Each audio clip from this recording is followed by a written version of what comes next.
Bon alors Seb Lafrite, qui je crois aujourd'hui il veut plus trop se faire appeler Seb Lafrite, mais il veut s'appeler Seb, mais en fait il a encore son hâte Seb Lafrite, qui en fait en ce moment je crois qu'il sort une série, du coup il y a toute une projection hallucinée, etc. Il va faire le tour des plateaux, tout ça, certainement qu'il va venir parler cinéma et de son rapport au cinéma, mais il se trouve qu'il pense, de ce que je peux voir, ne pas avoir suffisamment de culture cinéma. Donc il a demandé du coup à des gens c'est quoi les films qu'ils ont envie de voir, enfin les films qu'ils recommandent en fait tout simplement. Et du coup ça a établi cette petite liste. Alors comme d'habitude quand il y a des listes de films, moi c'est ce que je regrette à chaque fois, hein, c'est comme d'habitude alors c'est des films très centrés autour des États-Unis, très centrés autour de la production américaine, avec quasiment que des films américains, que des films britanniques, que des films en langue anglaise en version originale, enfin voilà. C'est quasiment que des films réalisés par des hommes, c'est quasiment que des films live action, et quasiment que des films de fiction, il n'y a quasiment pas de documentaire. Enfin, du peu que j'ai lu, je crois qu'il n'y a pas de documentaire, et il y a un seul film d'animation, c'est L'île aux chiens.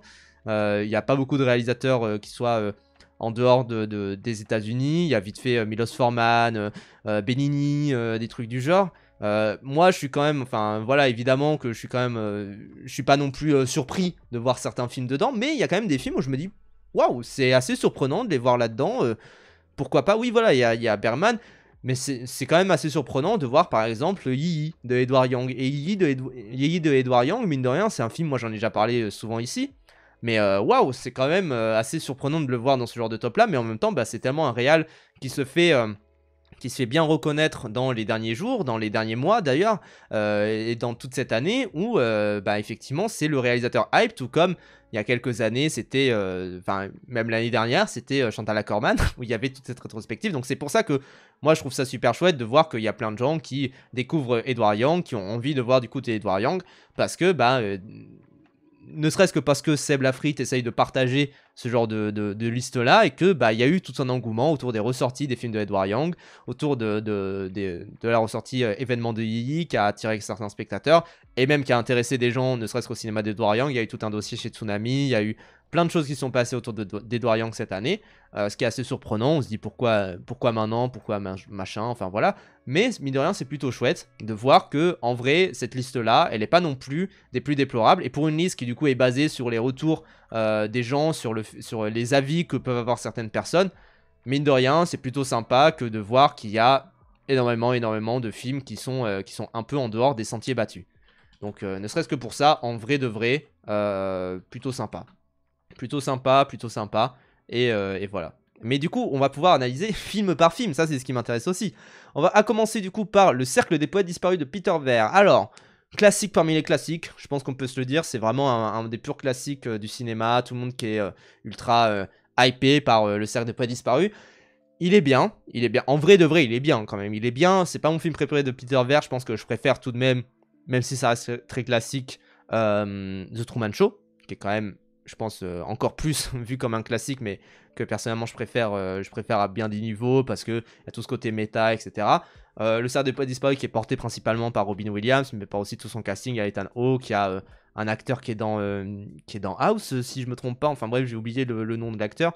Et bah, c'est chouette, en vrai c'est chouette en tant que tel. Peter Weir c'est plutôt sympa, et c'est quand même un film qui est vraiment très très accessible, hein, je pense qu'on peut se le dire. Tout le monde, enfin, vos darons pourraient regarder Le Cercle des Poètes Disparus, et c'est vraiment super sympa à approcher. Voilà, c'est un classique qui va pas non plus changer la vie des gens, mais qui est là, quoi, qui est là. Et qui est vu comme un grand film enfin, c'est ça qui est un peu paradoxal, c'est que c'est vu comme un film bouleversant. Moi, je trouve que c'est pas non plus le film qui va changer la vie des gens. C'est pas le film non plus qui va modifier le cours de l'existence des gens, et puis voilà, quoi. Pour moi, c'est le film genre Les Évadés, très bon, très classique.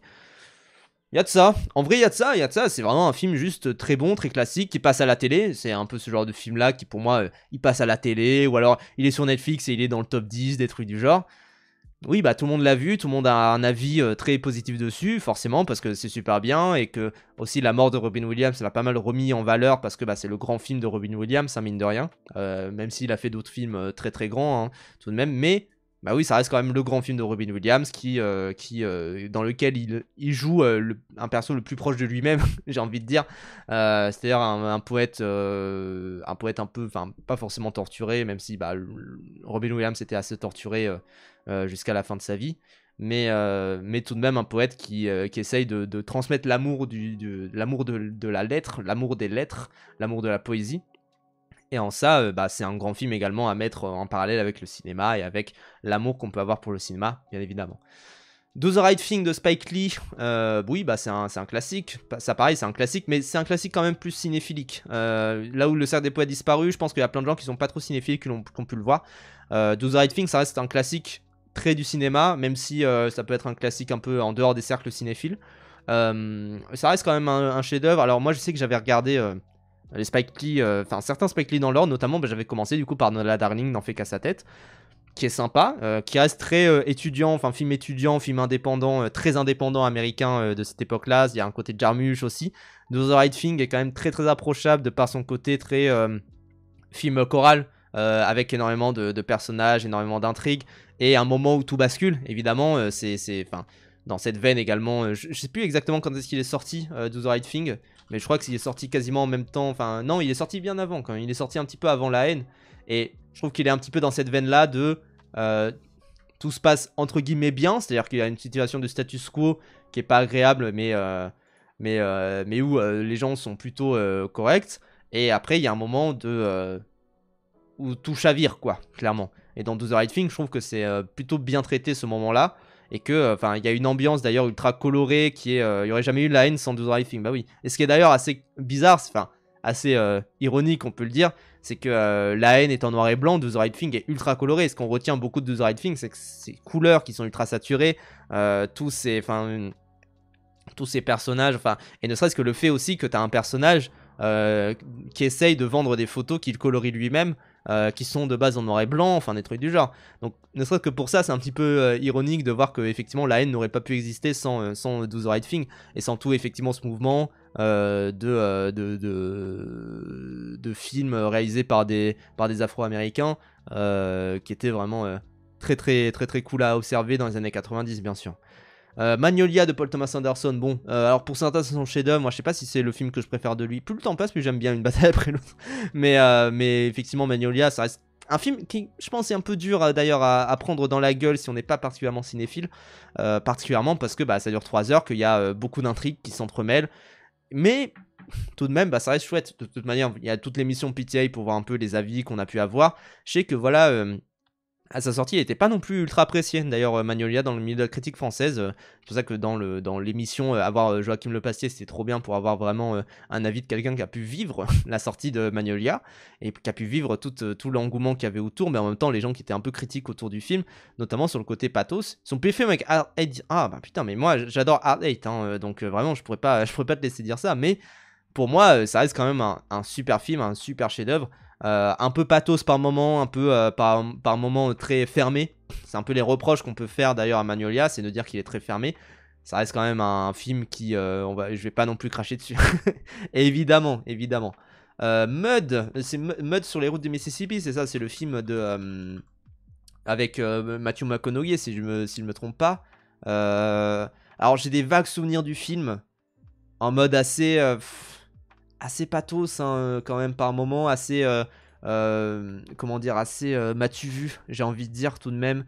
Je suis pas non plus ultra fan personnellement de Mud, je sais plus combien je lui ai mis, ça se trouve j'ai mis une bonne note, et ça se trouve je confonds avec d'autres films, je sais pas trop, mais je sais que j'ai pas non plus adoré mon visionnage. Ah non, j'ai juste pas vu, donc je confonds avec un autre film. Mais Jeff Nichols, je sais que j'avais vu Take Shelter, par contre ça, Take Shelter c'était super bien. Take Shelter, c'était un super film avec Michael Shannon, c'est ça? Oui, oui, c'est ça. Avec Michael Shannon, Take Shelter, c'était vraiment super bien. C'est vraiment super cool à regarder. Sur ce sentiment un peu de paranoïa étrange, etc. Donc c'est pour ça que, ouais, Mud. Mais j'ai souvenir quand même de l'avoir vu. Ça se trouve, je l'ai vu, mais juste pas noté, un truc du genre. Mais j'ai souvenir quand même de l'avoir vu et de pas avoir kiffé. Donc bon. C'est une bonne liste pour se lancer dans le cinéma et voir quelle direction prendre ta cinéphilie. Oui, bah, c'est assez varié, hein, mine de rien, dans tout ce qui est fait. Je crois qu'il y a même jamais deux réals qui reviennent, visiblement. Je crois que si, il y a quand même Forman qui revient 2 fois. Attends, c'est mérité, hein, pour Milos Forman. Mais bon. Mommy de Xavier Dolan, alors, je sais que les gens critiquent, hein, Mommy de Xavier Dolan, trouvent que c'est trop, encore une fois, m'as-tu vu, hein, bien sûr. Il devient quoi, Nichols? Il avait une hype incompréhensible au milieu des années 2010. Bah, il a sorti un film il y a pas longtemps, hein, The Bike Riders, il y a quoi, 2 ans, un truc du genre. Enfin, vraiment, c'est assez chouette, hein, mine de rien, comme carrière de Mike Nichols. De Jeff Nichols, pardon. Mike Nichols, c'est celui qui a fait le lauréat, si je me trompe pas. Mais Jeff Nichols, ouais, à Skip the Bike Riders, c'est sympa. Moi, j'ai vu des bons retours aussi.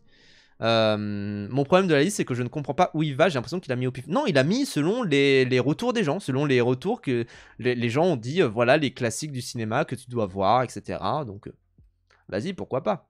Mais Mommy, je sais qu'il y a beaucoup de critiques en mode, ouais, c'est des films, c'est un film assez classique, etc. Je vois le truc, mais bon, quand même, si les films un peu classiques ressemblent à ça, c'est quand même plutôt chouette. Et puis, je sais qu'il y avait la critique notamment de Godard, qui a très très mal pris Xavier Dolan, de dire, comment dire, c'était quoi qu'il avait, la formule de Godard, c'était de dire, parce que les deux, enfin, son film du coup, c'était Adieu au langage, et à côté, Xavier Dolan a eu le prix. Alors, c'était pour Mommy, c'était pour celui-là ou pas? Je sais plus. Mais il me semble que c'était pour Mommy, de dire il y a eu un jeune qui a eu, enfin il y a eu un vieux qui a eu un prix pour avoir fait un film jeune. Effectivement, Adieu au langage est plutôt un film jeune, quoi qu'on puisse en penser. Et un jeune qui a eu un prix pour avoir fait un film de vieux. Et ça, il avait très très mal pris de Dolan à l'époque, évidemment. Ce que je comprends, parce que bah, c'est une critique où en soi, Mommy, il épouse quand même pas mal son siècle aussi, par moment, même s'il reste dans un côté un peu nostalgique aussi, mais bah, c'est aussi beaucoup du cinéma de Dolan. C'est pas mon Dolan préféré, moi je pense que mon Dolan préféré, ça reste quand même son chef-d'œuvre qui est Lawrence Anyways. J'ai pas vu ses plus récents, j'ai pas vu, enfin, j'ai bien aimé juste La fin du monde, mais je trouve qu'il y a un truc qui est un peu trop un peu trop pièce de théâtre, hein, par moment, et un peu trop surjoué aussi. Enfin, je suis pas trop fan du jeu des acteurs, malgré le fait que, enfin, malgré la formidable interprétation de Gaspard Ulliel, évidemment, qui est absolument prodigieux dans le film. Mais je sais que ouais, mon préféré, ça reste quand même Lawrence Anyways, qui, pareil, pour une fresque de 3 heures, putain, c'est impressionnant en termes des émotions que ça fait ressentir et des paradoxes qu'on peut ressentir. Et je trouve qu'il est vraiment, c'est vraiment un film en avance pour du. Je crois que Lawrence Anyways, c'est genre 2013. C'est ouf d'avoir fait ce genre de film-là en 2013. Hein. C'est clairement dingue. Hein. Clairement. Prisoners de Denis Villeneuve, alors je vais vous choquer. Je n'aime pas Prisoners. Je suis pas un grand fan de Denis Villeneuve de manière générale. Je sais que voilà, plus le temps passe, moins je l'apprécie. C'est un réal que plus le temps passe, moins je l'aime. Pendant un temps, je kiffais Premier Contact et je kiffais même son premier Dune. Je disais, ouais, quand même, franchement, c'est sympa. Mais là, plus le temps passe, moins je l'aime comme réal. Déjà parce que Dune 2 m'a beaucoup déçu, mais aussi parce que Prisoners, plus j'y pense, moins je l'aime. Plus j'y pense, plus je me dis. En vrai, qu'est-ce que j'en ai à foutre de ces personnages? Enfin, c'est vraiment un film à anecdote. C'est-à-dire le film à anecdote de, vous savez, Hugh Jackman, il a vraiment pété le le lavabo quand il a fait sa scène, etc. Et il était vraiment dedans. Et je sens qu'il voulait un peu faire son Fincher avec Prisoners et que ça colle pas, quoi. Qu'il essaye pas d'avoir sa propre patte. Alors que pour le coup. Si je dois quand même reconnaître quelque chose à Denis Villeneuve, c'est que j'adore son Blade Runner 2. Là, limite, je le préfère au premier. J'adore ce qu'il a fait avec Blade Runner 2049. Et je trouve qu'il a vraiment un message en plus dedans qui est ultra percutant.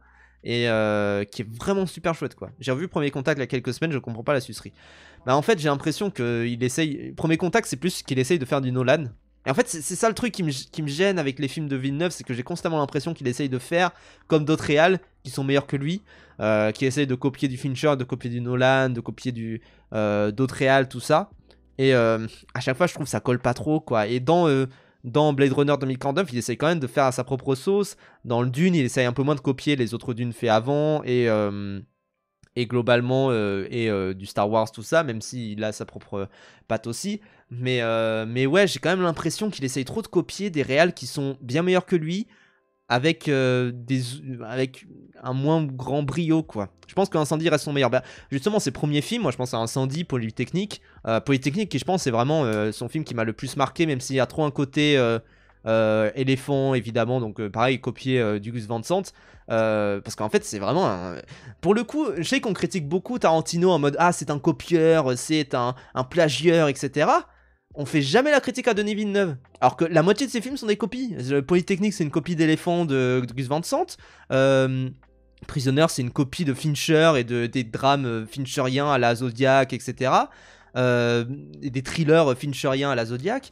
Je sais pas moi, Premier Contact, c'est une copie de ce qu'a pu faire Nolan par moment dans ce côté très aseptisé de la SF.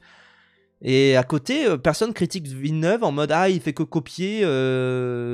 Enfin, on fait jamais les mêmes critiques à Villeneuve qu'on pourrait faire à Tarantino quoi.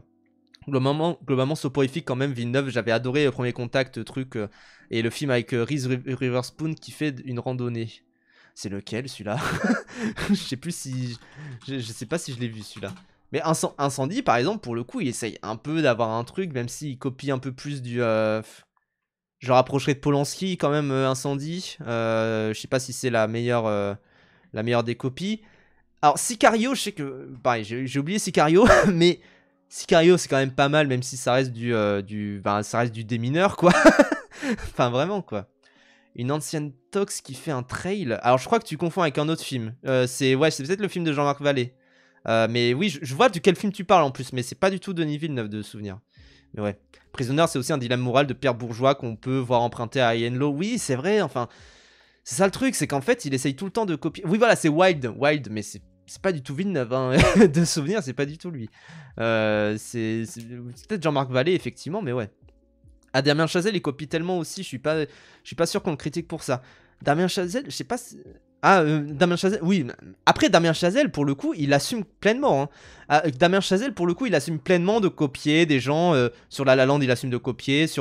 Même sur First Man, il assume quand même un petit peu de copier. Mais Denis Villeneuve, j'ai l'impression qu'il assume pas. En tout cas, que personne lui fait cette critique-là, quoi. Donc bon, les Canadiens, oui voilà, c'est les Canadiens globalement ils copient les États-Unis. Et d'ailleurs un très bon film sur les copies des Canadiens de ce qui se fait aux États-Unis, c'est on dirait la planète Mars. Ça là-dessus, c'est une formidable critique de à quel point les Canadiens ne pourront jamais que copier les États-Unis, mais en même temps ils sont toujours sur une phase un peu entre deux, un petit peu étrange, où c'est des proxys des États-Unis, etc. Enfin vraiment ça c'est ouais. Je savais pas qu'il assumait autant. Bah, alors quand même, tu regardes. Enfin, à part Whiplash, peut-être, qui est vu comme un peu plus. Un peu différent. Mais globalement, je trouve que tout de même, Chazelle, tu regardes La La Land, tu sens ses inspi, tout de même. Et tu sens même qu'il en a parlé de Parapluie de Cherbourg, du Jacques Damy, tout ça. Babylone, pareil, tu sens ses inspi de Hollywood de l'époque. Enfin, ça se voit à peu près qu'il a des inspi, tout de même. Tout de même. Donc. Au moins, je comprends qu'on fasse la critique à Damien Chazelle, mais au moins il assume.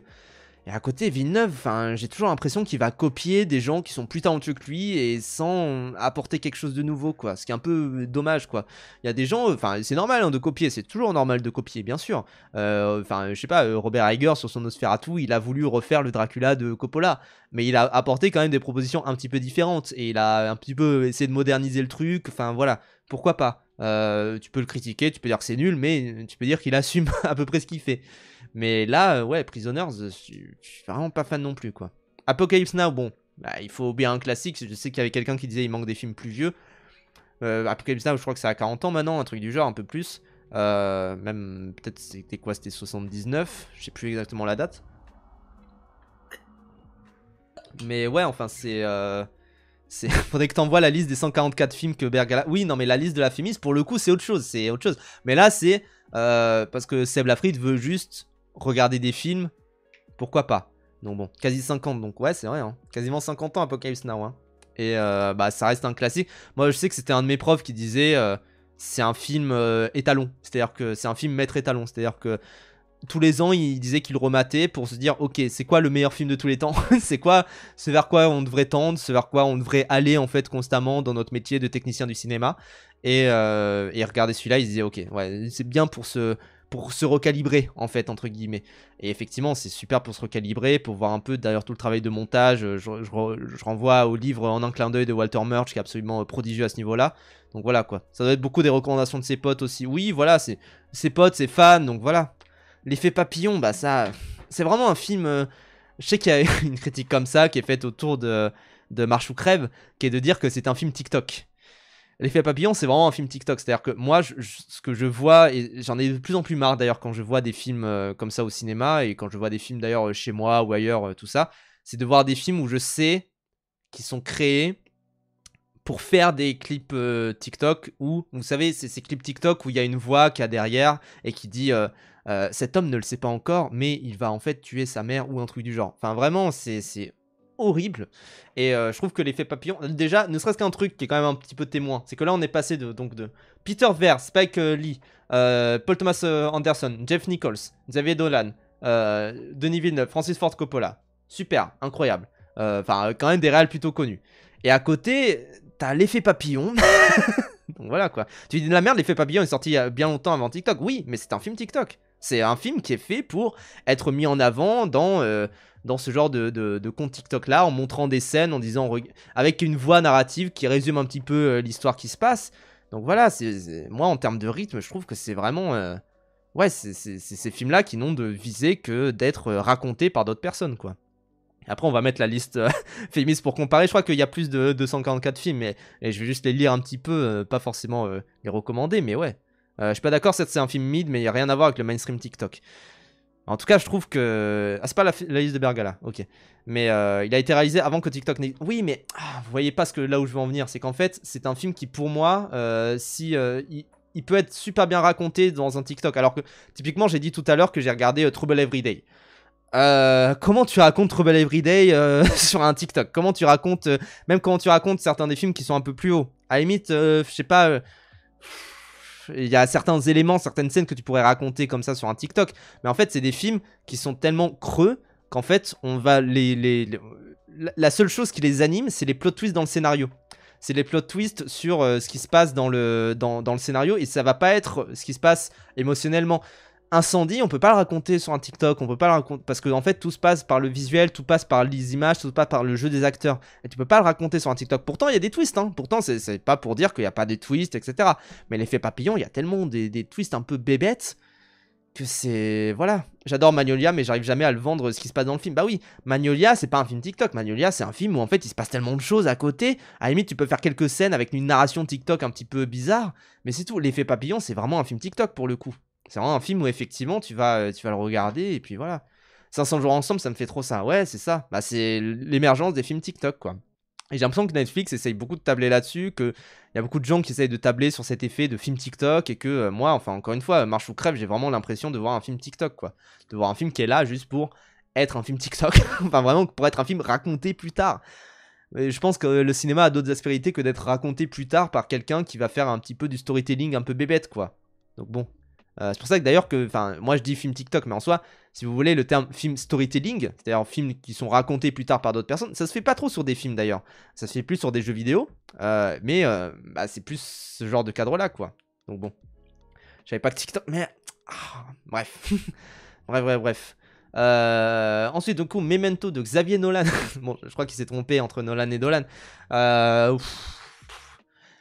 C'est sympa en vrai. En vrai, Memento, c'est quand même sympa en termes d'utilisation du temps. En termes de, c'est quand même un truc où il y a une esbrouve de mettre le film à l'envers, etc. Ça, ok, bien sûr. Reste que c'est quand même. Enfin. Après, c'est toujours ce truc où, oui, t'enlèves la structure de Memento, ça n'a pas de sens et tu n'as pas d'intérêt. Oui, mais en même temps, bah, tout repose sur cette structure-là. Donc, oui, évidemment que tu vas l'enlever. Mais forcément, enfin, c'est quand même un truc où, moi perso, je trouve que c'est sympa, c'est plutôt chouette. Et les gens en font beaucoup pour une histoire qui, encore une fois, on en a parlé avec Yerim Sarr. Il y a quand même un truc où, a priori, comment dire, il y a quand même toujours les mêmes thèmes de Nolan derrière, avec des personnages féminins pas trop bien développés, avec ce thème du mensonge, avec ce thème du plot twist un peu à la fin, de oh là là, mais voilà quoi. C'est pas non plus terrible quoi. C'est pas non plus terrible. C'est cool s'il continue après son marathon. En vrai, s'il fait son marathon comme ça, parce que je sais pas combien il y a de films dans cette liste-là, il doit en avoir peut-être une trentaine, et j'imagine qu'il veut faire 30 films pour tout novembre. Et a priori, s'il fait tout ça sur 30 films, c'est plutôt sympa. Et je pense qu'il sera attendu au tournant de savoir, bon, ok, t'as pensé quoi de tel film, vers quoi t'as envie de t'aiguiller, etc. S'il mate un film par jour, c'est plutôt sympa en vrai, hein. Bien sûr.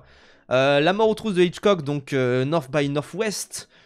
En vrai de vrai, c'est plutôt sympa, quoi. S'il fait tout le temps le même thème, ça voudrait pas dire qu'il fait du blockbuster d'auteur. Alors, dedans, il y a des films, j'aurais du mal à les mettre dans le blockbuster d'auteur, hein, tout de même. Est-ce que l'effet papillon c'est un blockbuster d'auteur vu qu'il n'y a pas d'auteur derrière. Enfin, qui les connaît, Eric Bress et J. Maki Gruber là. Donc bon. Les influenceurs qui viennent sur Letterboxd une semaine parce que ça a un petit buzz. Ouais, c'est vrai. Après, à voir. Hein. Peut-être qu'il a une démarche sincère aussi, quoi. North by Northwest de Hitchcock. Alors, je sais pas si c'est pas le chef-d'œuvre de Hitchcock, mais je pense qu'ils sont plus accessibles quand même. Son chef-d'œuvre, ça reste quand même soit Psychose, soit Sueur froide, selon l'école dans laquelle vous êtes, j'ai envie de dire. Mais ouais, La mort aux trous, je pense qu'ils sont plus accessibles parce que ce sont plus. J'ai pas envie de dire normie, mais ce sont plus.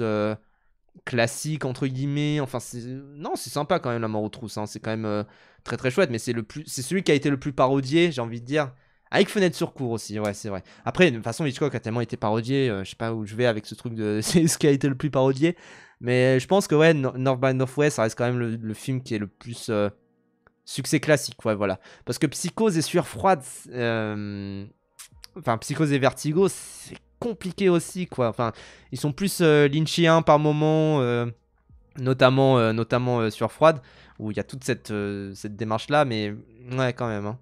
Le seul bon James Bond sans un train, c'est vrai. C'est le seul film proto James Bond, entre guillemets. Oh, il y a TikTok live qui me casse les couilles. Pardon, qui me casse les couilles avec son alerte. Alors, je suis actif, je fais le live, c'est juste que je peux pas, bref, voilà. Mais c'est vrai que c'est le seul film qui vraiment pourrait être attaché à la saga de James Bond sans souci, sans problème. Y a aucun souci à ça, donc vas-y, pourquoi pas, quoi. C'est con comme démarche, sérieux, voir les films, c'est aussi se renseigner, s'intéresser à ce qui a inspiré le réal, la réal, voir la situation politique de leur pays, s'enchaîner Hitchcock, Wells et Edward Young en 3 jours, quel intérêt? Non, moi je vois à peu près l'intérêt de, s'il y a justement toute une démarche, effectivement, de s'intéresser au film. Quand tu t'enchaînes des classiques, quand t'es en étude de cinéma, tu t'enchaînes des films comme ça aussi, hein, à l'appel, en mode 1 par jour, etc. Et t'as quand même des cours de cinéma qui te les remettent en contexte, bien sûr, mais moi je vois je vois effectivement comment dire, je vois l'attrait qu'il peut y avoir à faire ce genre de liste-là, bien sûr. Hein. Pourquoi pas? En vrai, pourquoi pas, hein, évidemment. Donc, après, du coup, t'enseignes sur Citizen Kane. Alors, Citizen Kane, c'est vraiment le film, pour le coup, universitaire, qui est très bien, qui est vraiment très très bien. Il y a toute une démarche avec le jeu de miroir et le jeu de portraits qui sont, qui vraiment a de multiples couches, etc. Mais ça, pareil, là, je rentre également dans ce que tu dis, Croissant, c'est que quand même, en fait, tu vois Citizen Kane sans avoir aucun contexte autour, c'est dur, hein. Enfin, c'est dur de voir qu'est-ce qui a été révolutionné par le film, qu'est-ce qui a été compris, enfin, qu'est-ce que tu vois, enfin, pourquoi est-ce que c'est un film important? Parce que c'est un film qui est vendu comme c'est un film important. Mais du coup, pourquoi il est important? Enfin, qu'est-ce qui est important dans le film? C'est l'utilisation de la profondeur de champ, c'est tous les jeux avec alors c'était pas des demi-bonnettes à l'époque, mais vous avez compris, mais pour en tout cas mettre en scène la profondeur de champ, c'est tous les jeux avec les miroirs, c'est tous les jeux avec énormément de choses qui se passent, enfin un portrait vraiment avec des jeux de temporalité également, avec toute cette enquête qui a été la base de la classe américaine, qui est un de mes films préférés. mais voilà, mais en tout cas, c'est sûr que c'est un film où il faut comprendre le contexte avant, il faut comprendre tout ce qui se passe avant, tout autour du film, pour comprendre pourquoi c'est un film important. Sinon, vraiment quoi. Impossible à comprendre sans avoir vu le grand détournement. C'est vrai. Il est important parce qu'il a donné une carrière à The Great Review. Malheureusement. Malheureusement. Yi de Edward Young, comme j'ai dit, c'est ultra surprenant de voir Yi de Edward Young. Moi, je l'ai vu il n'y a pas si longtemps que ça. Mais globalement, je trouve que Yi de Edward Young, c'est un gros chef-d'œuvre. Alors, je sais que je suis sorti de la salle et je me suis dit, ouais, c'est sympa. Et en fait, plus j'y pense et plus je me dis, putain, en fait, il me hante comme film. Enfin, il reste quand même en tête. Je sais que voilà, le reproche que je ferais, c'est qu'il y a une storyline, parce qu'il y a beaucoup d'histoires qui s'entremêlent dans toute cette famille-là. L'histoire du daron avec les sociétés là qui s'appellent Dope ou Pod, là, je sais plus. Avec une société qui a le nom inverse de l'autre, comme si on était dans Foxhound ou des trucs du genre dans MGS. Un peu rien à foutre, et je trouve les scènes les moins percutantes en termes de ce qui se passe, parce que justement il y a un côté déshumain, enfin inhumain par rapport à tout ce qui se passe.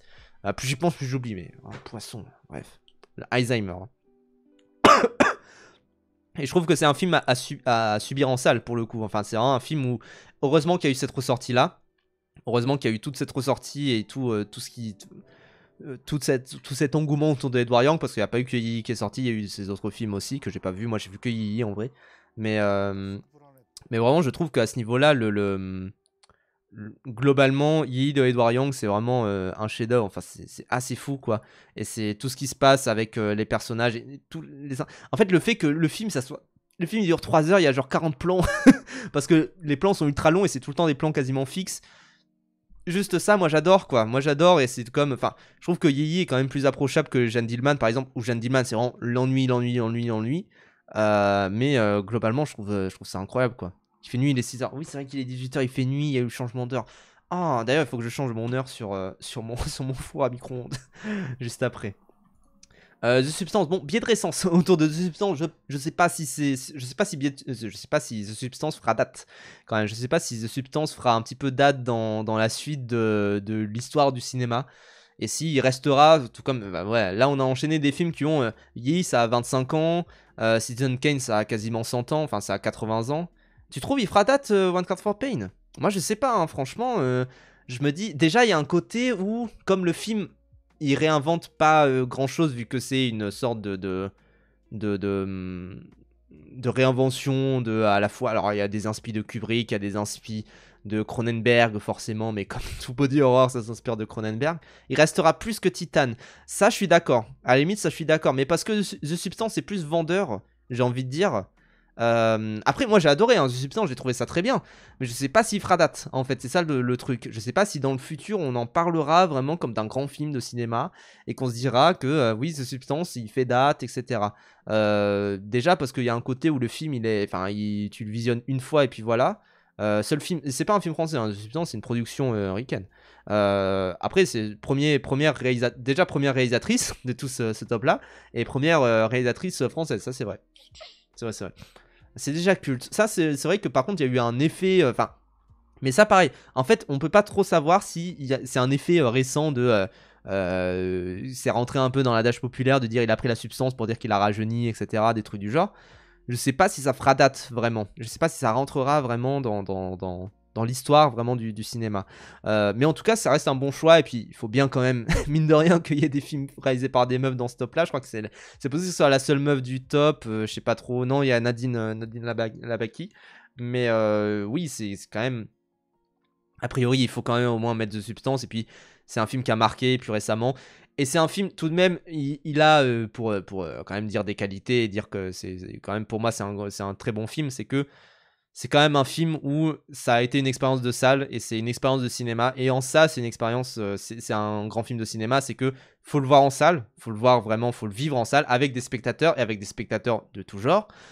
Puisque bah, vous verrez quand est-ce que les hommes rient, quand est-ce que les femmes rient, quand est-ce que tout le monde rigole à telle scène, telle scène, telle scène. Et ne serait-ce que pour ça, c'est un film qui observe beaucoup ses spectateurs aussi. Et c'est là que je trouve le film très pertinent aussi, par ailleurs, quoi. Mystic River de Clint Eastwood. Alors, c'est peut-être mon Clint Eastwood préféré, Mystic River. Sont plus misogynes aussi. C'est vrai qu'on passe de l'un à l'autre. En tout cas, dans la représentation de la femme, je trouve que. Enfin, j'ai pas fait plus de recherches que ça sur le film, mais quand même l'impression que c'est pas non plus, c'est pas non plus terrible. Mais ouais, c'est le rôle de Demi Moore quand même. Le film est puissant esthétiquement, dans sa facture, il est drôle dans sa farce, il est aseptisé comme notre époque en plastique. Et il est pas clair sur son message féministe queer, donc il divise. Oui, voilà, c'est ça. Sur son côté queer, c'est un petit peu relou aussi. Mais c'est vrai que ça d'ailleurs, Substance pour revenir rapidement dessus, film de 2 heures de genre, ça se fait très très peu, hein, parce que je crois qu'il dure quasiment 2 heures. Peut-être un peu plus, peut-être un peu moins, je sais plus trop. Merci beaucoup Mouse, ok pour le sub, merci énormément, ça fait plaisir, ça fait vivre la chaîne, mine de rien. Et mais je trouve que ouais, The Substance, c'est quand même assez impressionnant d'avoir fait tout ça. Et Mystic River, alors faudrait que je le revoie, ça fait un peu un moment, comme un long moment quand même que je l'ai vu. Je trouve quand même que c'est un film assez relativement sensoriel pour du Clint Eastwood, c'est quand même quelque chose, hein, pour du Clint Eastwood d'avoir un film comme ça qui est plutôt lent, où il se passe pas grand chose, où il n'y a pas grand chose, enfin voilà, mais où au final il se passe, je sais pas si c'est le chef-d'œuvre de Clint Eastwood, je pense que c'est plutôt, enfin plus j'y pense, plus j'adore Juré numéro 2 pour son côté Rashomon, son côté exploration de la moralité. Il y a toujours de l'exploration de la moralité de façon dans Clint Eastwood. On repense notamment à Million Dollar Baby. Ça, pareil. J'avais un prof qui me parlait de Million Dollar Baby et qui me disait. Parce que Million Dollar Baby, pour ceux qui ne sauraient pas, du coup, le pitch, c'est que c'est une meuf qui veut faire de la boxe. Et qui disait c'est un film anti-féministe et profondément misogyne. Le prof était un homme, hein, pour info. Parce que ce que ça dit, c'est que les femmes, je spoil vite fait Million Dollar Baby, mais bon, le film il a 20 ans, c'est bon. Ce que ça dit, c'est que les femmes devraient rester à leur place et ne pas faire de la boxe, sinon elles meurent. Parce qu'à la fin, elles meurent, parce qu'elles se prennent un coup, etc. Quelle lecture de Million Dollar Baby particulière. C'est vraiment... Et c'est pour ça, alors moi, Mystic River, je dis c'est un film misogyne, il y a quand même un peu de ce côté-là où je vois... Enfin, c'est surtout le portrait de la meuf à la fin qui dit « Non, c'est bon, t'inquiète, t'as bien fait, etc. » Comme si les femmes sont celles qui dirigent la vie des hommes et celles qui font prendre des mauvaises décisions. On rappelle quand même que les premiers films de Clint Eastwood, Play Misty With Me... Ah putain, il est compliqué, hein, niveau misogynie, niveau représentation d'ailleurs de la folie aussi. Putain, il est compliqué. Mais je trouve que ouais, Mystic River, il est vraiment très sympa. Il est très mystique hein, quand même. On va pas essayer dans le titre hein, de toute façon. Donc bon, t'as vu Les Proies de Clint Eastwood, The Big Old, femme prédatrice et manipulatrice. Je pense que ça bat Mystic River. J'ai vu un remake de Les Proies plus récemment. C'était qui avait fait le remake avec c'est Kidman dedans. Je crois que c'est Kidman et Elle Fanning, si je me trompe pas, qui était pas mal, qui était vraiment pas mal. Mais je l'ai vu il y a très longtemps. Donc faudra que je vois, mais ouais, je me dis putain, les proies abordées par Clint Eastwood, ouf, ça va être quelque chose quoi. L'homme des hautes plaines qui commence par un viol sur la femme finit par rien. Ouais, c'est pas son domaine de prédilection. Alors que c'est surprenant, hein, mais quand il parle de racisme, il est plutôt basé. Enfin, quand il fait Grand Torino, c'est plutôt basé. Ça pas de problème quoi. Mais bon. Amadeus de Milos Forman, bon, chef-d'œuvre, ça pareil, c'est un chef-d'œuvre assez inamovible, j'ai envie de dire. C'est-à-dire que c'est assez compliqué de dire que c'est pas un chef-d'œuvre ce film-là. Enfin, c'est vraiment assez magnifique à ce niveau-là. Et c'est un film, on pourrait le remater 50 fois. Amadeus, on pourrait jamais se lasser. VF exceptionnel d'ailleurs, Amadeus. Mais je trouve qu'on pourrait jamais se lasser vraiment de Amadeus. Enfin, c'est vraiment c'est assez fou dans ce portrait-là et dans cette manière en plus de dynamiter le biopic. J'ai l'impression que depuis Amadeus, on essaie de dynamiter le biopic en mettant en scène des gens de l'ombre entre guillemets. C'est-à-dire que c'est un truc qu'on observe énormément hein, d'ailleurs dans le biopic, de voir des gens un peu plus dans l'ombre des grands artistes. Et là du coup on a Salieri en comparaison avec Mozart et de montrer que à côté de Mozart il y avait quand même un autre artiste qui est un peu moins connu mais qui était dans son ombre et qui en fait de base c'était un mec qui était au-dessus mais qui est passé dans son ombre, etc. Un côté même un peu Star is Born de Cocor. Mais je trouve qu'à ce niveau-là Amadeus, déjà c'est magnifique en plus, hein, visuellement, c'est des grands décors, c'est prodigieux en termes de lumière, enfin c'est absolument fou. Mais je trouve que c'est vraiment ouais, une grosse base du biopic musical, plus encore presque que Bohemian Rhapsody, qui a été une grosse base du biopic musical parce qu'il a rapporté beaucoup de thunes en fait tout simplement, et que c'est grâce à ce film-là que les gens se sont dit bon vas-y, on va faire plus de biopics musicaux. Mais ouais. Quand je l'ai vu, j'ai pas trouvé ça si bien, mais par contre, je savais que c'était brillant dans la façon dont c'était raconté et montré. Ouais, voilà, c'est ça. C'est au moins ce truc où même si t'aimes pas trop ce qui est montré, ce qui se passe, etc., tu peux que te dire putain quand même par contre c'est bien fait quoi. Mais ça c'est parce que c'est Milos Forman et que putain il est fort hein, Milos Forman. Il y aura un autre film de Milos Forman plus tard qui pour le coup je trouve j'ai moins accroché, mais voilà. Good Will Hunting de Gus Van Sant. Alors c'est moins un film de Gus Van Sant qu'un film de Affleck et Damon. Moi je vous l'ai déjà dit, enfin c'est pour le coup un chef-d'œuvre entre Amadeus et Le Cercle des Poètes Disparus. Je le mets un peu dans le même sac que Le Cercle des Poètes Disparus parce que c'est ce genre de film qui tout le monde t'en parle en mode life-changing. Alors qu'en vrai, bon, il est très bien, mais c'est juste qu'il te donne des bonnes clés, j'ai envie de dire. Le Cercle des Poètes Disparus te donne des bonnes clés pour faire face à la vie. Et Will Hunting également. C'est-à-dire que moi, enfin, je l'ai passé 5 fois, je crois, dans ces derniers mois. Mais la scène de Will Hunting où t'as How Do You Like Them Apples avec la scène du où il parle du bibliothécaire et de ce que tu peux apprendre avec un frais de retard du bibliothécaire, etc. La scène dans le bar, là, j'ai très mal raconté. La scène dans le bar, la scène du c'est pas ta faute, c'est fou. Enfin, encore une fois, c'est pas juste. Parce que voilà, ça dit c'est des dramas un peu guimauve, mais bon, ok. Voilà, tout le monde a vu ces films. Ok, bien sûr, je suis d'accord, tout le monde a vu ces films-là. Ah, ça reste que c'est très bien fait. Enfin, vraiment, ça reste que c'est super bien fait. Et encore une fois, c'est comme les Pixar. Les Pixar, tu sais, il n'y a rien à dire, il y a juste à contempler. Les Pixar, j'entends de la grande époque, hein, bien évidemment. Il y a juste à contempler, il y a juste à être admiratif du film. Mais reste que quand même, ça reste des chefs-d'œuvre absolus, quoi, évidemment. Et tu dis, ouais, tout le monde a vu ces films. Là, visiblement, Sam les a pas vus. Donc voilà, drama de blanc si on veut être méchant. Oui, voilà, si vous voulez être méchant, vous dites c'est un film de blanc. Et puis voilà, bien sûr, si vous voulez. Allez, si vous voulez. Mais bon.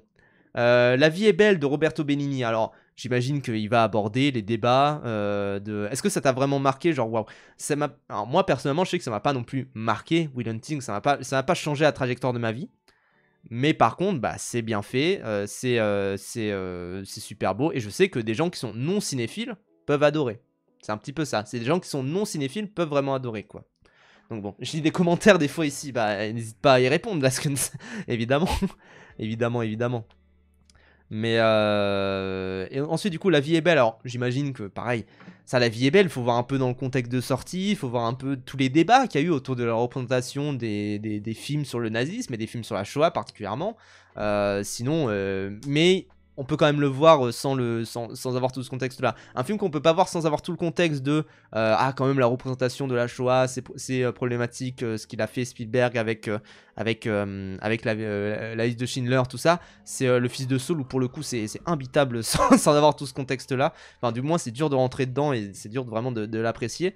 Un film quand on a besoin d'intérêt, par exemple, on rentre tout à fait dedans, et puis voilà. Et La vie est belle, je sais qu'il y a eu des critiques en mode oui, ça rit de ça rit de la Shoah, etc. Et les gens, c'est vraiment, enfin, c'est assez dégueulasse même de faire ce genre de critique là, moi je trouve. Et je trouve que La vie est belle, c'est un film absolument magnifique et merveilleux. Moi j'adore de toute façon quand vous faites de l'humour dans des films, donc bon, je ne peux qu'apprécier. Et à ce niveau là, je trouve que La vie est belle, c'est vraiment, vraiment prodigieux, et c'est touchant, quoi. C'est vraiment touchant. Il n'y a rien d'autre à en dire, quoi. Rien d'autre à en dire, et puis c'est drôle, et puis c'est dans la grande tradition des films de Chaplin, enfin notamment Le Dictateur, du coup, de rire face à la mort. Puis voilà, quoi.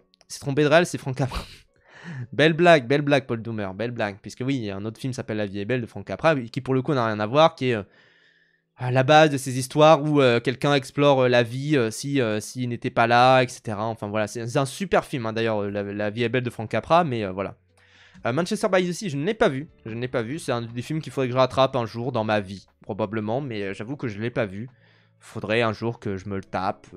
Allez, pourquoi pas. À la recherche du bonheur. Alors ça, pareil. Ça, pour le coup, film... alors, c'est pas un film TikTok, c'est un film Twitter. C'est un film... Ça n'a rien à voir.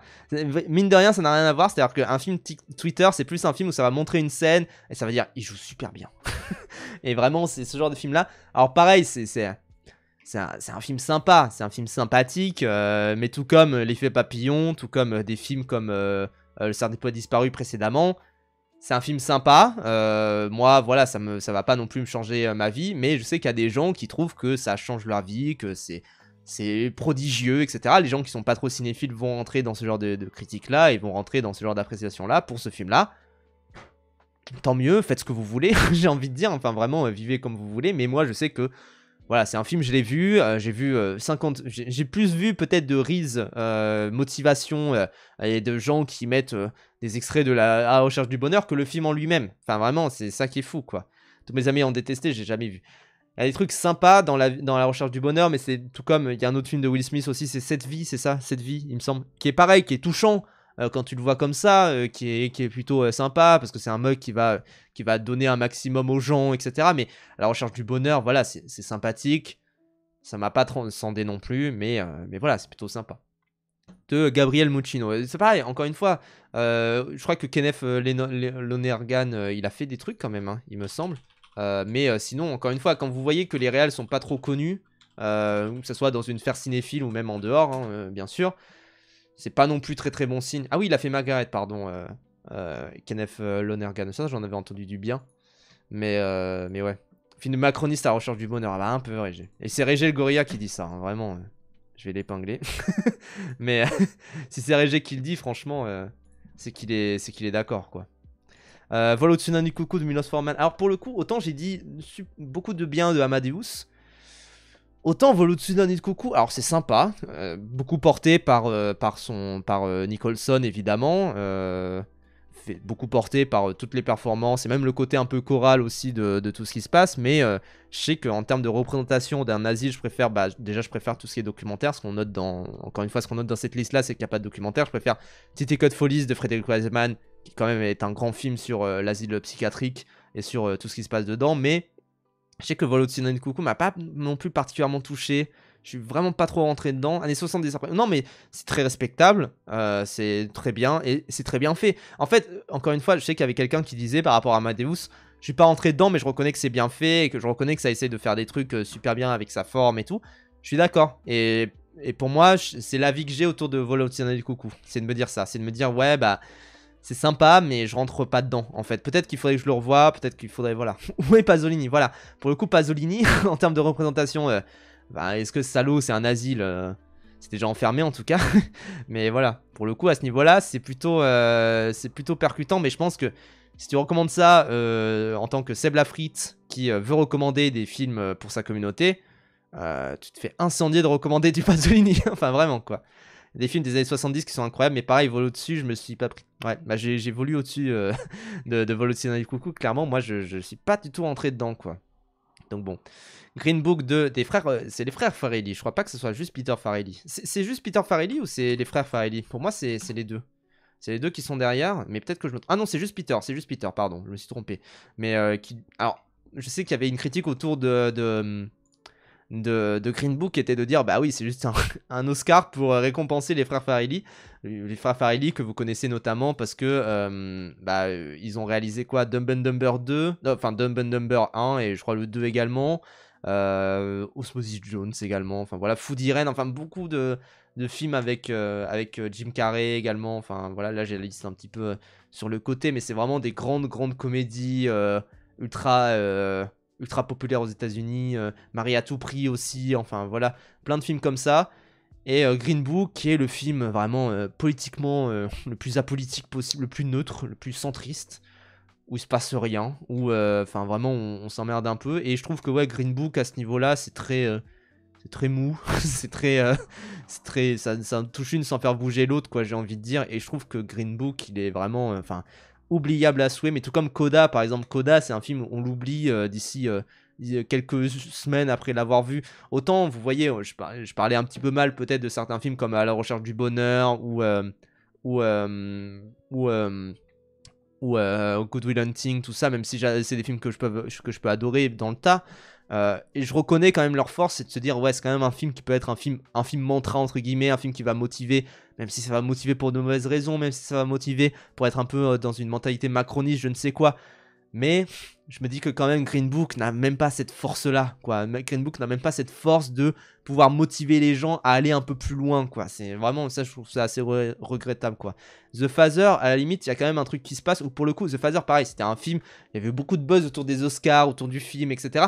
Il y a quand même un petit truc qui se passe. Alors, un peu film à TikTok, un peu film à TikTok dans le twist de fin. Mais moins quand même que certains autres, moins quand même que l'effet papillon, on va pas se mentir, et qui essaye quand même de bien utiliser sa mise en scène, parce qu'à la base c'est une pièce de théâtre de Florence Zeller, autre français dans cette liste, hein, d'ailleurs, mine de rien, autre français. Je crois qu'il y a quasiment que d'Eric, enfin non, oui non, il y a Foreman, enfin, Benigni qui est italien, mais voilà, et il y a Edward Young bien sûr, mais c'est vrai que The Father du coup c'est quand même sympa, ça reste beaucoup du théâtre filmé, mais justement comment ça utilise sa mise en scène cinématographique pour produire autre chose qu'une mise en scène purement théâtrale, c'est quand même plutôt intéressant. Et je trouve qu'à ce niveau-là, il gère super bien tout l'espace, en fait. Et c'est un truc qui est très compliqué quand tu adaptes des pièces de théâtre que de gérer l'espace. Je trouve que Edmond de Michalak, Alexis Michalak, gère super bien justement cette notion d'espace pour justement s'en affranchir et faire vraiment un vrai film de cinéma. Généralement, ce qu'on reproche un petit peu à tous les films vraiment... mais Nolan aussi est anglais hein, à ce niveau-là. Mais... ce qu'on reproche généralement à tous les films qui sont adaptés de pièces de théâtre, c'est de dire bah oui, c'est une adaptation de pièces de théâtre et ça se voit. Et globalement, par exemple, les adaptations ah putain, Art, typiquement, comment elle s'appelle? La pièce de théâtre Art par Yasmina Reza, c'est ça? Je sais plus. Qui avait notamment fait Carnage, enfin qui avait été à la base de Carnage de Polanski. Bah évidemment ça sent que c'est du théâtre parce que c'est des gens dans une pièce et qui changent jamais de pièce. Le prénom avec Patrick Bruel c'est un peu pareil, même si ça franchit un petit peu pour faire vite fait des séquences de flashback, c'est tout. The Father ça reste un film vraiment où effectivement même si ça joue quand même sur une patte théâtrale, bah ça essaye justement d'aller un peu plus loin que ça et de jouer avec les attentes qu'on peut avoir d'une adaptation de pièce de théâtre. Donc ça là-dessus c'est plutôt intéressant. Écrire pour exister, arrangé dans la case, film motivant, film même d'école. Moi je me souviens, je l'ai vu en cours, hein, Écrire pour exister, avec c'est Hilary Swank, c'est ça, il me semble, Mais globalement, je trouve que, ouais, écrire pour exister, c'est sympa, c'est sympa. Tu le regardes une fois quand t'es gosse, tu le regardes une fois quand t'es un peu plus jeune. Puis voilà quoi. Huis clos, oui, voilà, c'était le terme que je voulais pour décrire The Father. Mais écrire pour exister, c'est sympa. En vrai, c'est sympa. Et c'est un film. C'est un peu inconséquent de l'attaquer, quoi. En fait, c'est un peu ça, c'est que c'est des films qui sont généralement inconséquents à attaquer. Écrire pour exister, je trouve qu'ils rentrent vraiment dans cette démarche-là. Et qu'ils rentrent vraiment dans un côté. Voilà, film de cours d'anglais au collège, je l'ai vu exactement dans ce contexte-là. Peut-être au lycée, mais exactement dans ce contexte-là. Vraiment, hein, c'est film voilà, de cours d'anglais et puis basta, quoi. Pour apprendre, voilà.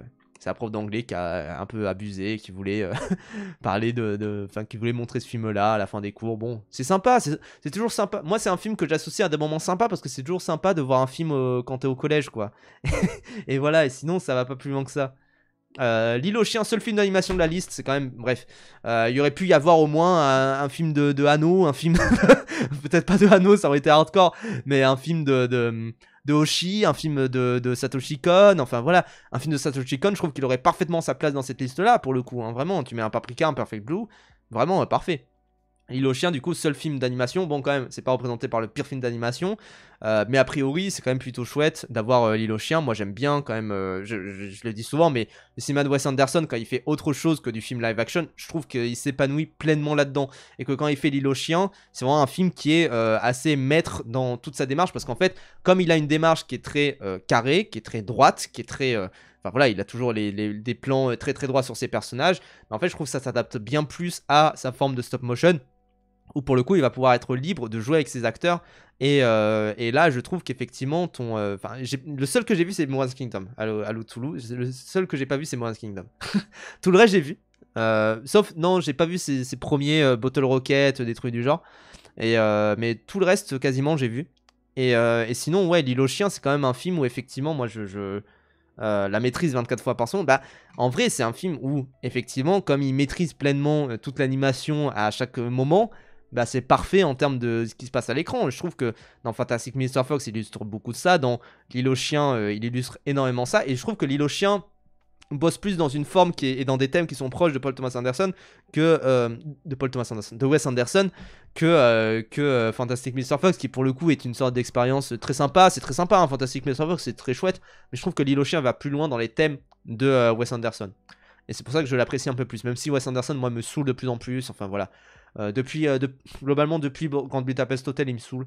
Donc voilà, même si voilà, Grand Budapest Hotel, ça reste l'avènement quand même de tout ce qu'il faisait, et puis voilà. V pour Vendetta du coup de James McTeague. Alors pareil, V pour Vendetta c'est quand même plus un film alors je sais plus si elles sont productrices ou scénaristes dessus, mais des sœurs Wachowski qui ont beaucoup œuvré autour de l'adaptation. Ah, j'ai skip Memories of Murder, pardon. Memories of Murder, du coup, de Bong Joon-ho, pardon. Film quand même qui est assez classique dans un parcours cinéphilique. C'est quand même, je pense, un des premiers films qu'on voit dans un parcours cinéphilique, notamment parce qu'on découvre le cinéma coréen avec Old Boy et celui-ci. Memories of Murder qui se fait de plus en plus réhabiliter depuis la Palme et l'Oscar et tous les prix qu'a eu Parasite, évidemment. Mais je trouve que Memories of Murder se fait... heureusement qu'il se fait réhabiliter, parce que, effectivement, c'est vraiment un jeu entre... Enfin, de toute façon, ça a toujours été dit, c'est que c'est une sorte de jeu entre Fincher et lui, parce que... Alors, si je me souviens bien, Memories of Murder, c'est quand déjà? C'est 2006, si je me trompe pas. Et je crois que c'est... Parce qu'il a vu Seven et qu'il a été... C'est 2003, pardon. Il a vu Seven et il a été admiratif devant. Du coup, il a fait Memories of Murder. Et après, du coup, Fincher a vu ce film-là et a dit putain, qu'est-ce qu'il est fort. Et il a fait Zodiac. Si je me trompe pas, c'est cet ordre-là. Et c'est ces films-là. Si je me trompe pas. Peut-être que je me trompe, je sais pas. Je suis dans un tunnel à vide. Mais, mais vraiment, il me semble que c'est ça. Et globalement, tu comprends. En fait, c'est là où je trouve que le cinéma est magnifique. C'est quand les cinéastes s'entrecroisent et qu'ils parlent entre eux. Et je trouve que c'est vraiment un film qui parle à d'autres films, Memories of Murder. Donc en soi, dans ce genre de liste-là, c'est très pertinent parce que c'est un film qui va donner envie de voir d'autres films. Déjà parce que je crois que c'est le seul coréen, vraiment, dans cette liste-là. Si je n'en ai pas oublié, hein, il me semble que c'est le seul film coréen de cette liste-là. Donc ça veut dire que c'était trop bien. Bah oui, mais en même temps, c'est une réponse effectivement à Memories of Murder, quoi. Donc bon, Zodiac c'est 3 ans après Memories. Bah oui. Mais Memories of Murder, effectivement, c'est pendant ce temps cure de Kurosawa plein loin de si. Faudrait que je le voie, faudrait que je vois plus de Kurosawa, de Kiyoshi Kurosawa, mine de rien. Mais Mais effectivement, Memories of Murder, il y a quand même un truc où, même si moi je suis moins fan des thrillers à la Fincher, quand Fincher fait ses thrillers, enfin notamment Zodiac. En vrai, Zodiac, même si je trouve ça très bien, je trouve que c'est pas le meilleur de Fincher. Je préfère en tout cas des Social Network, même des Gone Girl et tout. Même si il y a plein de trucs à critiquer, mais au moins c'est des films qu'on voit et qui font un peu cogiter. Là où Zodiac, mine de rien, me fait moins réfléchir en fait. Même si il est censé être plus ouvert, bah mine de rien, je trouve qu'il est très fermé. Et Memories of Murder, justement, de par sa fin, son plan de fin, évidemment, est extrêmement ouvert. Ça, bien sûr, tout le monde l'a dit. Mais je trouve que même durant toute l'enquête, en fait, on est avec ces personnages, on est dans la poissure, vraiment, même presque des lieux dans lesquels ils vont. Et il y a un côté, bah, tout comme la deuxième partie d'ailleurs de High and Low, où c'est une enquête journalistique, c'est une enquête policière, pardon. Bah ça, je trouve que dans Memories of Murder, on le ressent vraiment énormément et on le ressent dans nos tripes, quoi, clairement. Clairement. Pardon les gens, je suis un peu enrhumé. V pour Vendetta, du coup, alors, je disais moins un film de James McTeigue, je sais pas comment ça se prononce, qu'un film des sœurs Wachowski, puisque c'était elle qui était à la base du projet, et que, enfin, elles ont quand même très bien adapté l'ambiance de Alan Moore, même si Alan Moore dira qu'ils ont super mal fait le taf, etc., parce qu'Alan Moore n'est jamais content de ses adaptations, bien sûr, mais aussi parce qu'Alan Moore est vu comme une sorte de grand gourou derrière lequel plonger, enfin, s'accroupir évidemment devant, etc. Maintenant, moi je trouve que c'est, enfin, évidemment, ça n'ira jamais au-delà des comics, ça bien sûr. Moi je l'ai lu en plus les comics de V pour Vendetta. Il y a quand même un trait qui est horrible, qui est vraiment pour le coup très poisseux, enfin vraiment dans le trait, dans comment les personnages vivent, etc. Et ils ont fait un peu ce qu'ils voulaient. Ils ont fait un peu ce qu'ils pouvaient par rapport au matériel de base et par rapport au fait que dans l'industrie hollywoodienne, tu peux pas représenter des choses poisseuses. En fait, j'ai envie de dire. Mais je crois que c'est l'iconisation du masque qui ne passe pas pour lui. Bah, c'est possible. Après, malheureusement, il n'est pas responsable de ça, hein, quand même. Hein. C'est bon de le traiter de gourou quand tu sais qu'il est dans des bails de sexe. Bah oui, je sais très bien ce que je fais, poisson. Je sais très bien tous les mots que j'utilise. Mais globalement, moi je trouve que V pour Vendetta, il est très sympa. Et en vrai, mine de rien, ça reste une bonne adaptation de l'intrigue de V pour Vendetta. De toute manière, en fait, c'est ça le truc, c'est que je sais qu'il y a plein de fans d'Alan Moore que je côtoie qui me disent c'est pas une bonne adaptation parce que c'est inadaptable. Oui, mais du coup, enfin, tu dois bien l'adapter un moment. Encore une fois, typiquement adapter la vie de Godard. Là, on a eu l'exemple avec Le Redoutable et Nouvelle Vague qui prennent des voies différentes. Bah, je trouve que si c'est inadaptable, il y en a un des deux qui a mieux réussi que l'autre et c'est Le Redoutable. Moi, je préfère en tout cas Le Redoutable. Mais en tout cas, je trouve que V pour Vendetta adapte plutôt bien l'histoire de V pour Vendetta et l'histoire des comics de base. Même si évidemment Alan Moore te dira, enfin les fans d'Alan Moore diront que en vrai c'est inadaptable, etc. quoi. Pourquoi l'adapter? T'as pas vraiment répondu. Bah, en vrai, moi, pourquoi l'adapter? Tout simplement déjà pour se faire de la thune et aussi pour le rendre plus accessible à plein de gens, quoi. Moi, je trouve que l'iconisation du masque, elle est venue vraiment par le film V pour Vendetta et par le fait que les gens ont vu le film V pour Vendetta parce que le cinéma est plus populaire que les comics globalement. Et puis voilà quoi. J'adore ce film aussi, mais il a son prisme Moore et je comprends qu'il le déteste. Bien sûr, bien sûr. Hein. Capharnaüm, je crois que je l'ai pas vu, si je me trompe pas. Ou alors je confonds avec un autre. Je confonds peut-être avec Dogman. Alors, il y a 8 films qui s'appellent Dogman. Mais un ancien film qui s'appelle Dogman. Mais Capharnaüm, de souvenir, si je l'ai vu. Je l'ai vu. Ah oui, c'est lui. Oui, pardon. Pardon. Bah, en fait, je comprends qu'il soit assez marquant. Quand même pour les gens qui l'ont vu. Parce que mine de rien, enfin, c'est. Ne serait-ce que le pitch de base c'est un gosse qui veut faire un procès à ses darons. C'est quand même assez marquant. Et puis il y a des scènes qui sont très proches des acteurs, de souvenirs. Enfin, je me base sur des souvenirs, sachant que je l'ai vu en 2019, les gens, il y a 6 ans. Même plus de 6 ans. Donc vraiment, je me base sur ces souvenirs-là. Mais de souvenirs, c'est quand même un film qui est très. Comment dire, qui reste très proche de ses personnages. Qui va rentrer dans plein de thématiques ultra percutantes en termes de comment les humains cogitent entre eux. Et ça, là-dessus, je trouve ça super chouette. Mais je trouve que, ouais, Capharnaüm, ça. Faudrait que je le revoie, en vrai, faudrait que je le revoie. Ça fait très longtemps que je l'ai pas vu. Mais pour un film que j'ai vu il y a 6 ans, je me dis quand même, c'est sympa. C'est sympa. Sonate d'automne, est-ce que je l'ai vu ou est-ce que je confonds avec Fanny et Alexandre? Je confonds avec Fanny et Alexandre. Du coup, je l'ai pas vu. donc je peux pas me prononcer malheureusement. Mais Sonate d'automne, il faut que je le voie, c'est un des Bergman qu'il faut que je vois. Je sais que c'est un des immanquables de chez Bergman, que voilà, il y a Persona, le 7ème saut, les fraises sauvages aussi. Fanny et Alexandre. Fanny et Alexandre, je me suis fait chier à le voir dans sa version longue en plus. Hein. Et c'était super bien, cette fresque vraiment qui traverse les époques et tout, c'était trop bien. Mais il faudrait que je le voie quand même, Sonate d'automne. Il faudrait vraiment que je le mate. Je sais que c'est voilà, un de ses grands classiques, donc il va falloir que je m'y mette. Et du coup, Crazy de Jean-Marc Vallée. Alors Jean-Marc Vallée, si je me trompe pas, c'est celui qui a fait la particule humaine, c'est ça? Non, c'est celui qui a fait Dallas Buyers Club. Et Démolition qui était super bien, qui était super bien. Mais du coup, Crazy, alors c'est lequel du coup? C'est celui avec Michel Côté, Marc-André Gondin. Ok. Bah écoutez, je ne l'ai pas vu. Je ne l'ai pas vu, donc je ne peux pas trop me prononcer. Mais ça a l'air sympa. J'en avais entendu du bien, de souvenirs. Notamment pour Gondin, que j'aime beaucoup. Enfin, j'aime beaucoup ce qu'il propose, mine de rien, Marc-André Gondin. Je tape. Attendez, quand même, c'est culte. Donc il faut que je vous le montre. Mais ouais, effectivement, Crazy. C'est quand même un super film. Hein. Voilà. T'as aimé les communions de Bergman? J'ai pas vu, malheureusement. J'ai pas vu. Mais oui, il y a Tokyo Sonata de Yoshi Kurosawa, c'est vrai. Mais ouais, faudrait que je mate Crazy, ça a l'air sympa. Je vois pas ce que ça fout dans ce genre de top là, surtout que Grondin, j'ai l'impression que les gens. Enfin, Grondin, pardon. Jean-Marc Vallée, j'ai l'impression que les gens voient plus en bien Dallas Buyers Club ou même Démolition, même si Démolition il a bidé malheureusement. Alors que c'est un super film en plus, Démolition, je trouve ça super bien. Mais j'avoue que c'est assez surprenant de voir ce film là, quoi.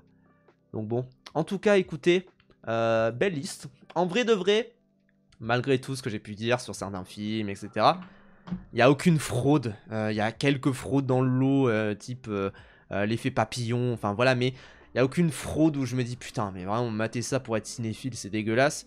Même l'effet papillon, je me dis ouais, c'est un moment rigolo, vas-y, que voulez-vous, ma bonne dame. Ça va, c'est pas non plus la pire liste de tous les temps, j'ai vu vraiment 100 fois pire. Je sais qu'il y avait quelqu'un qui avait mis la liste des films recommandés par la Fémis, des 208 films recommandés par la Fémis. Ça dépend en fait des départements, mais il y a beaucoup de films. Je vais pas revenir sur tout, mais il y a énormément de films. Moi, j'ai rien vu quasiment de la liste des recommandés par la Fémis, parce que ça rentre vraiment dans les films qui sont parfois les moins connus de certains réalisateurs, etc. Enfin, vraiment, il y a des trucs où c'est très compliqué de tout voir, hein, ne serait-ce que ça.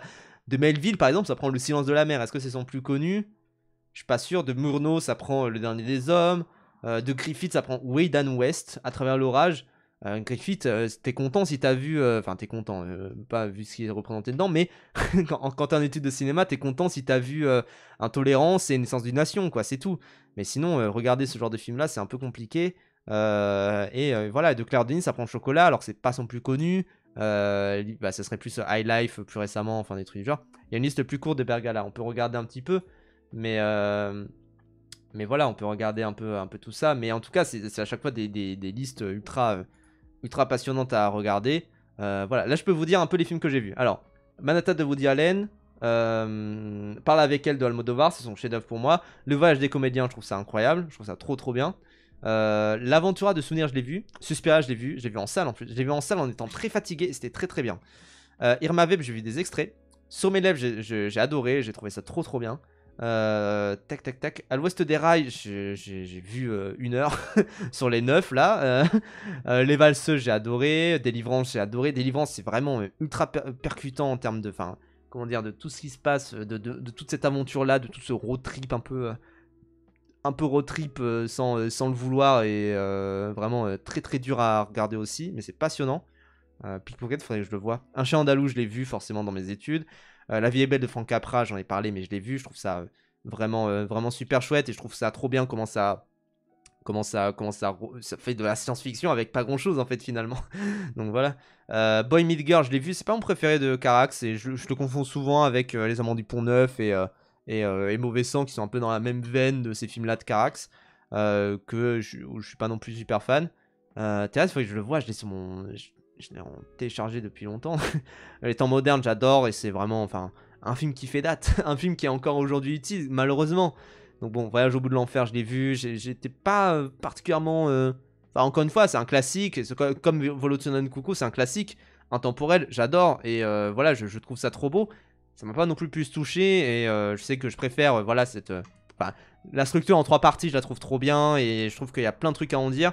Maintenant, ça fait que la première partie, elle est un peu comme t'es en attente, en fait, justement, du moment où ça part. C'est un peu plus dur également de rentrer dedans, mais la deuxième et la troisième sont absolument bouleversantes, quoi, forcément. Yein, je l'ai vu, j'ai adoré sur ce portrait, enfin vraiment c'est trop beau, trop beau au niveau de la lumière, hein, forcément. Mais ouais, comment se procurer ces listes? La liste a été mise dans le chat, la liste du coup des 208 films. Alors là, du coup, il y en a moins, ceux recommandés du coup par Bergala. Le parrain, je l'ai vu forcément, voilà. Pas, enfin, c'est sympa, hein, c'est vraiment sympa le parrain. Mais voilà. Crash de Cronenberg, j'ai vu, j'ai adoré. L'inspiration derrière Grave, hein, d'ailleurs. Enfin, derrière Grave, derrière Titan, bien évidemment. Étoile Aînée, malheureusement, j'ai vu juste le remake, là, à la con de Bradley Cooper. Rosetta, je l'ai vu, c'est incroyable. Emily Dequesne, repose en paix. Enfin, c'est bouleversant le portrait de cette femme. Et c'est vraiment, enfin, c'est du Ken Loach à j'allais dire à la française, à la belge, évidemment. Mais c'est vraiment bouleversant ce portrait ce portrait de femme. Il est vraiment génial. Le Demoiselles de Rochefort, j'ai vu, c'est génial. Je confonds souvent avec les Parapluies de Cherbourg, mais bon, c'est le même film. Donc voilà, beau travail, je trouve ça génial. L'exploration des corps chez Claire Denis, c'est toujours quelque chose qui est passionnant parce qu'en fait, elle va jamais sexualiser les corps, mais en même temps, elle va juste les montrer et montrer avec un regard très extérieur à chaque fois. Je trouve ça toujours passionnant, vraiment chez elle. Le vol de bicyclette, j'en ai déjà parlé ici plusieurs fois, c'est un de mes films préférés. Je trouve que c'est un des films, vraiment un des plus grands films de l'humanité. C'est un des films vraiment. Si je devais en garder un sur une île déserte, peut-être je prendrais celui-là. Enfin, vraiment, c'est passionnant en termes de moralité, en termes de tout ce qui se passe avec ce jeu d'acteur aussi qui est purement naturel. Enfin, c'est bouleversant. L'acteur principal, le gosse, est décédé récemment, malheureusement. Il a eu une belle et longue vie, hein, j'espère pour lui, mais voilà quoi. Bon, j'ai certain, mais évidemment, je l'ai lu. Chantons sous la pluie, magnifique. Grand film d'ailleurs pour regarder, pour voir un petit peu tout ce qui est l'histoire du cinéma. Et l'histoire du cinéma, le passage du muet au parlant, c'est très bien à ce niveau-là. Plus intéressant peut-être à regarder d'un point de vue historique que ne peut l'être Babylone, qui est plus vraiment une exploration même si Château sous la pluie il est également plus romantisé de tout ce passage-là. J'en skip certains que putain je devrais voir, hein, bien sûr, mais bon, c'est vraiment des films où je devrais les voir certains. À un moment là, putain, je me suis fait chier devant, mais mais vas-y, je l'ai vu et en vrai, vas-y, allez, pourquoi pas. Mais Jean Eustache, je suis pas très fan de lui, je suis pas très fan de son cinéma. Je suis pas très fan du cinéma Nouvelle Vague où c'est filmé que dans des apparts. Et puis voilà, je suis plus fan d'un cinéma un peu plus qui va dynamiter. Et puis voilà. Mise au mus de regarder un film qui est juste un court métrage. J'allais être très méchant. mais mais j'allais être très méchant. Mais voilà. Mais j'avoue, je suis vraiment pas rentré dans la maman et la putain. En fait, c'est surtout ce truc où si tu fais un film de 3 heures, fais-moi ressentir la durée. Fais pas juste parler les personnages pendant 3 heures. J'en ai rien à foutre, quoi. Donc bon. Mais il faudrait que je mate plus de Jean Eustache. Peut-être c'est bien. La Dolce Vita, c'est très bien, c'est très bien. Je préfère 8,5 de Fellini, forcément, mais la Dolce Vita, c'est très bien. Bad Lieutenant, chef-d'œuvre, chef-d'œuvre absolu du cinéma. La scène, enfin, il y a des scènes horribles dans Bad Lieutenant de Ferrara, et je trouve que la fin est vraiment ultra percutante, et je trouve que c'est super. Enfin, il y a des scènes atroces de ce personnage-là, et c'est vraiment repousser les limites de ce qui est possible de faire dans le cinéma un peu mainstream ricain. Moi, j'adore. J'adore. La prisonnière du désert, c'est mon premier John Ford malheureusement, alors que c'est le pire. c'est The Searchers, on est d'accord, si je me trompe pas. Donc c'est un de ceux où il dit un peu adieu au western et tout. Enfin, c'est vraiment. Faut pas le regarder en premier John Ford, hein, forcément. Tac. Pierrot le Fou, j'ai vu. Je me suis un peu fait chier, mais c'était sympa. Je préfère. Plus le temps passe, plus je préfère le mépris. Mais voilà. Les Sens d'une Nation, ouais, j'ai vu en cours, quoi. Enfin, j'ai vu des bouts en cours, j'ai pas tout vu, hein, forcément. Elephant, magnifique, merveilleux. Il y avait un poster immense là où j'ai fait mon BTS. Et j'ai trouvé ça trop bien. Alors, je sais qu'il y avait des gens qui étaient. Enfin, pendant un petit moment, il y avait des gens qui étaient en mode ah oui, mais le portrait des fans de jeux vidéo, et plus le temps passe, je me dis, c'est bon. Allez-y sur les fans de jeux vidéo. Ils méritent. Vertigo, donc sur Froide, magnifique. Magnifique, ce portrait. Enfin. Vraiment, t'as l'impression de rentrer dans la tête de quelqu'un en fait quand tu regardes sur Froide, c'est absolument bouleversant à ce niveau-là. Tac, je regarde un peu. Deadman, c'est un des premiers Jarmusch que j'ai vu. Je préfère quand il fait du Ghost Dog, quand il fait du Only Lovers Left Alive, tout ça. Deadman, il est un peu trop. il est un peu trop branlette. Mystery Train aussi que j'adore. Deadman il est un peu trop branlette je trouve. Même si c'est sympa, ça reste cool hein, bien sûr, mais bon. Je suis pas non plus le plus grand fan de Deadman. Tac. Coris Maki, faudrait que je mate un peu plus. Mécano de la Générale, j'ai regardé quand j'étais jeune cinéphile, c'était sympa. Grain émulé, faudrait que je mate quand même de Keshi, ça a l'air trop bien. Ça a l'air trop bien. Shining, bah, c'est super sympa. Les 7 Samouraïs, c'est un chef-d'œuvre. Que voulez-vous, ma bonne dame. Metropolis, c'est un chef-d'œuvre aussi. Show Athlon Landsman. En vrai, faudrait limite que je le remate. Je l'ai vu quand j'étais gosse. Enfin voilà. Forcément, j'ai envie de dire, je l'ai vu. Mais voilà. Breaking the Waves, c'est génial. Même si, en vrai, je préfère d'autres Lars von Trier, notamment Melancholia Dogville et forcément Dancer in the Dark, qui pour moi est son chef-d'œuvre. Mais ouais, c'est sympa. La Nuit des Chasseurs, c'est sympa. En vrai, c'est dur hein, de dire c'est sympa, mais c'est vraiment chouette quoi. C'est vraiment chouette, il y a des beaux plans. Voilà, il y a des beaux plans. C'est cool. C'est cool, c'est cool. Bravo Mountain, bravo les homosexuels, mais bon, je sais même pas si je préfère d'autres Angli parce que je suis pas très fan d'Angli non plus. Donc bon, Le Bon, la Brute et le Truand en chef-d'œuvre, évidemment, rien à dire dessus. Enfin voilà, Un après-midi de chien. Chef-d'œuvre. J'avais oublié que c'était Ciné Lumet en plus, mais Ciné Lumet, moi je pense que c'est un de mes réals préférés. Notamment pour Network, Un après-midi de chien, 12 hommes en colère, enfin tout ce qu'il a pu faire. Et Un après-midi de chien, il a pas pris une ride. Malgré tout ce qu'il peut représenter, hein, vraiment, c'est assez fou. Donc bon, Lost Highway, super bien. Enfin, le portrait, même toute la scène avec le Vidéoman là, enfin voilà, Mystery Man et tout. Enfin, magnifique ce que ça fait et tout. Enfin, c'est vraiment trop beau. Norman McLaren, regardez plus de Norman McLaren, c'est magnifique, c'est trop bien. C'est très beau, enfin, ce qu'il fait, parce que pour le coup, c'est un des seuls réals d'animation qu'il y a là-dedans. Mais c'est trop beau ce qu'il essaye de faire. Et ce que j'aime pas avec Norman McLaren, c'est que j'ai l'impression qu'il est uniquement étudié comme l'animation acceptable, entre guillemets. Et juste parce qu'il essaye un peu de repousser les limites et de repousser tout ce qui est, enfin, de faire des films expérimentaux d'animation.